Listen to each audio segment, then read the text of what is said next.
Donc c'est parti pour la création d'une classe personnage, pour changer des rectangles. Alors la syntaxe ECMAScript 2015 et 2017 a permis d'introduire des mots-clés, classe, constructeur, qui sont conformes aux autres langages objets. Donc il nous simplifie un peu la vie, parce que JavaScript avait une façon un peu particulière de gérer les objets. Donc constructeur, je lui passais un pseudo, une force, et des points de magie. Voilà, donc avec le constructeur, on va initialiser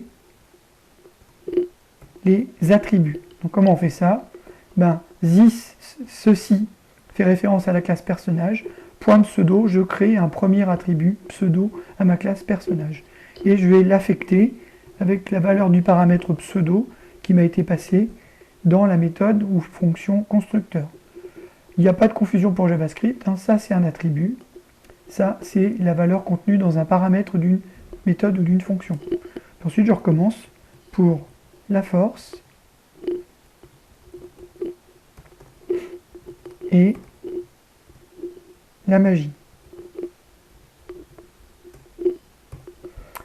Une fois qu'on a fait ça, on a notre première méthode qui existe dans notre classe. On va en faire une seconde qui va faire un affichage qui va nous permettre de voir que notre objet il a bien une existence en mémoire et qui comporte bien des valeurs. Donc, console.log de ton pseudo et ce qui va me permettre de vous rappeler qu'en JavaScript, la concaténation de chaînes se fait avec le plus et pas avec le point, comme en PHP. Donc vous voyez bien que le point, il est réservé à autre chose en JavaScript.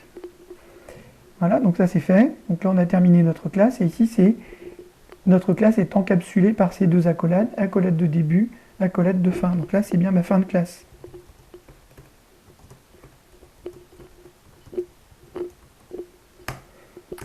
Donc souvent vous faites une confusion, vous n'arrivez pas à séparer l'écriture, la création de la classe, qui est ici, de son utilisation. Donc là, pour que ce soit bien clair, je vais faire un bloc ici, qui s'appelle, qu'on va considérer comme étant le programme principal, qui va utiliser ma classe. Si vous avez regardé la vidéo sur let ou var, tiens, on peut en profiter pour utiliser let, sorcier, égale new, personnage de Gandalf, virgule 150, petite faute de frappe là, hop, virgule 500. Voilà, on a créé un objet. À partir du moment où vous mettez le mot-clé new, JavaScript il va se débrouiller tout seul, il va aller chercher dans personnage, dans la classe personnage, une méthode qui s'appelle le constructeur, et il va lui passer les trois valeurs que vous avez mises ici, qui correspondent bien aux trois valeurs qui sont attendues par le constructeur. Donc maintenant on va pouvoir jouer avec ça. Donc on va afficher l'objet sorcier dans notre console, vous allez voir c'est très intéressant.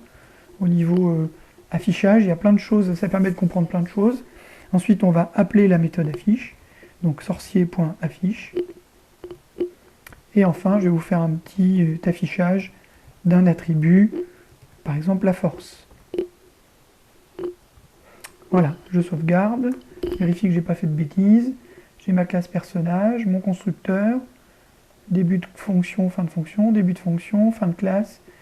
Donc maintenant on va exécuter ça. Donc voilà, ça se termine par, on voit la fin du programme, F12. Et donc là vous voyez, au niveau de la console, on a bien l'affichage de notre objet, qu'on peut développer. Et là on va bien retrouver notre attribut force, notre attribut magie, et notre pseudo Gandalf. Ensuite dans le prototype, on peut voir qu'on a bien une fonction affiche. Donc le prototype c'est un outil qui est spécifique à JavaScript. Là, on voit bien notre méthode affiche et notre méthode constructeur qui récupère les valeurs pseudo, force et magie.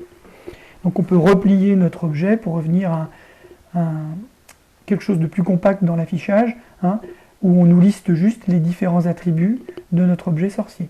Ensuite ici, ça c'est le résultat de ma méthode affiche. Donc je vous laisse le soin de rajouter la force et la magie dans cette fonction, cette méthode affiche. et puis on a notre pop-up un peu plus haut. Voilà, merci à tous.